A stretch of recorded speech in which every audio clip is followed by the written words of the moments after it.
Hey everyone, Scott here to discuss Die Hard 2, Die Harder. Starring Bruce Willis, Bonnie Bedelia, William Atherton, Reginald VelJohnson, Franco Nero, William Sadler, John Amos, and Dennis Franz, directed by Rennie Harlan. Welcome back. So, okay, and why am I doing another Die Hard movie? Well, because they made another one, and it's set in Christmas time like the previous movie.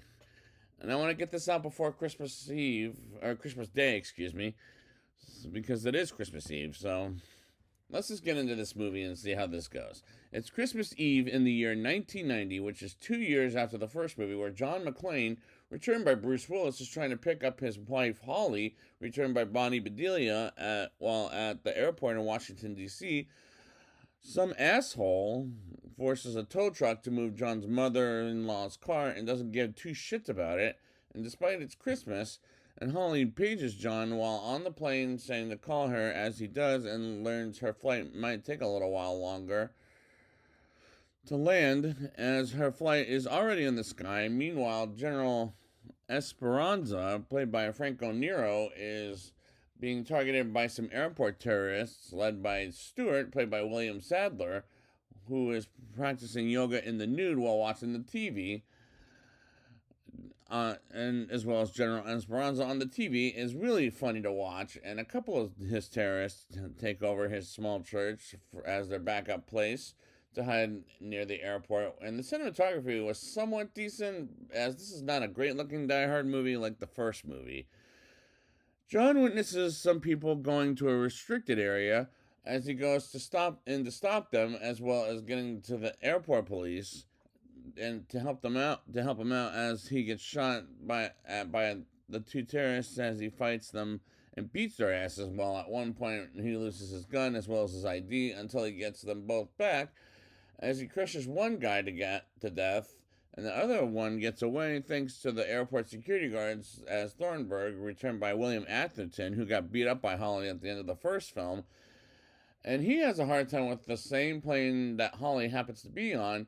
And what a relief he's back in the same place as the woman who punched him at the end of the first movie. And the dialogue was sometimes laughable and quotable. John chats with Carmine Lorenzo, played by Dennis Franz, as they chew each other out some energy, as this was a very energetic scene as John gets fingerprints on a piece of paper behind Carmine's back and sends them to Al Powell, played by, or should I say, returned by Reginald VelJohnson, in a fax machine.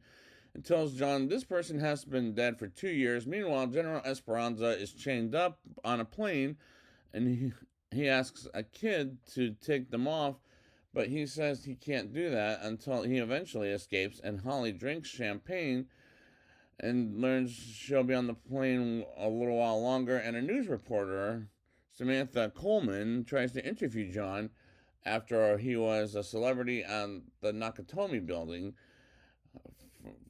a couple of years back, but he refuses. And I like this plot, as this is a classic Die Hard movie, but not as good as the original, and the acting can sometimes be awful in this movie, and the scenes with Holly was kind of unnecessary until we get to the end of the movie.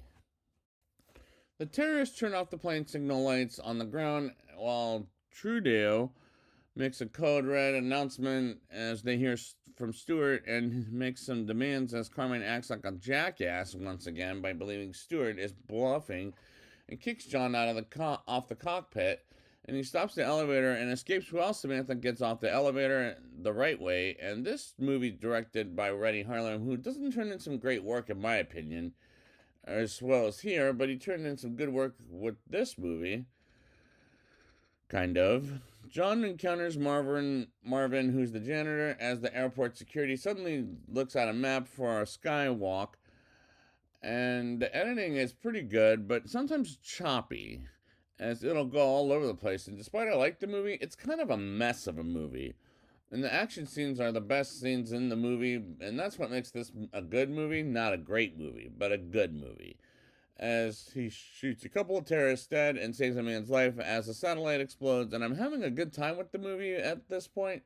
John hears from Stewart while speaking a foreign language and calls the tower to pay the penalty, while John gets involved and Stewart puts another plane in danger and makes them crash as John tries to save the plane full of people and gives them some light while it's showing on the ground, but it ends up crashing on the ground as well as blowing up. And John is worried and upset about everybody else, and everybody else is devastated. But the good news is it isn't Holly's plane, as this is a good time at the movies as it has energy. Thornburg thinks about going on live TV while on the plane, and he hears something happening to the planes while on one himself, thanks to the radio his partner carried on the plane. And John meets Major Grant with others as he doesn't know what to think of Grant, except John doesn't like him. While Barnes, played by Art Evans, discovers something important while John doesn't go with Grant and the other authorities, while John hears more from Stewart as well as Barnes. And this is classic Die Hard on a dot dot dot, as it works for ripoffs like Speed, for example, as well as other Die Hard sequels and a couple of other movies. Esperanza's plane gets hijacked and asks for permission to land, while John is listening and looks for a way outside and of the engine system, and he does get there, but he's almost killed by the plane and gets attacked by the terrorists until they get away with it. And the authorities come to John, and like I said, the action scenes are what's holding this movie together well. Thornburg tries to get on live TV as Holly notices something is wrong with Thornburg while on the plane, as Grant chews out John and Barnes shows John the church where the bad guys are taking over, and John attacks while Holly buzzes him, and John gets beat up by one of the bad guys and wins the fight anyways, as Barnes calls Carmine and each other and others to get their fucking asses over to the church. And when they get there, Carmine gets on John's face, but Grant forces Carmine away from John. And that was a very good fuck you to the asshole picking on your protagonist, and I do like that quite a bit, actually. John goes after the bad guys while Carmine asks where the hell is McLean, and he goes after the bad guys by a snowmobile until John gets blown up and he learns the bullets don't kill people as they're fake bullets. While Carmine goes back to the airport while Thornburg brings up why the terrorists are doing what they're doing to get Esperanza back home, as we reveal Grant is one of the bad guys, as the news led by Thornburg announces at the airports, as well as the people on the planes are victims, which scares the shit out of everyone on both planes and airports. While John talks to Carmine and shows him the fake bullets as blanks, and decides to kick some ass with John, and Holly later tasers Thornburg like I brought up before, and it serves that motherfucker right. While John meets Theodore, who happens to be Carmine's brother, as well as the asshole who gave John the ticket in the earlier scene.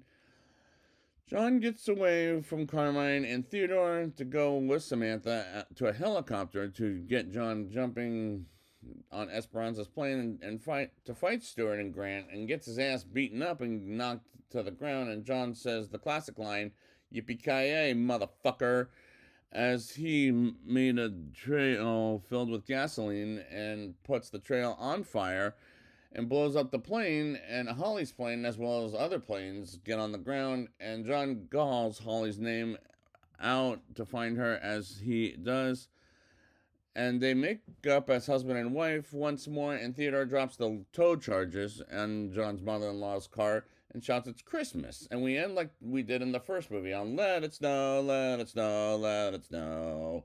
And the climax wasn't great, but it makes this a good movie. But is it as good as the original Die Hard? Let's talk about it in a rating. I'll give this movie a 6.9 out of 10. Not quite as good as the original, as the dialogue was sometimes very laughable and quotable, and the cinematography was somewhat decent, as this is not a great looking Die Hard movie, but it is fine looking, as it feels like a classic Die Hard movie, but not as good as the original, and the acting can sometimes be awful in this movie, and the scenes with Holly were kind of unnecessary until the end, in my opinion. This movie, directed by Rennie Harlan, whom I'm not a fan of, as it turns out, turns in some great work here, or some good work, excuse me, but not great. but good work. While the editing was good, but sometimes choppy as it goes all over the place, despite I like the movie, it's kind of a mess of a movie, and the action sequence scenes in this movie is what makes this a good movie. Not a great movie, but a good movie. And at the end of the day, I had a good time watching the movie. This is a good time at the movies with some energy, and it feels like a typical sequel. And don't get me wrong, this is a recommendation for the movie, and this term "Die Hard" on a dot dot dot or a blank, excuse me, works for not only Die Hard sequels and so many Die Hard ripoffs, like Speed coming to my mind, for example. And like I said, the action scenes are what's holding the movie together, and this is another good movie from a Die Hard Christmas movie. Again, not great, but a good movie. So I'd like to thank you guys for joining me, and next time we'll be back with Die Hard with a Vengeance. And until then, Merry Christmas and Yippee-Ki-Yay, motherfuckers.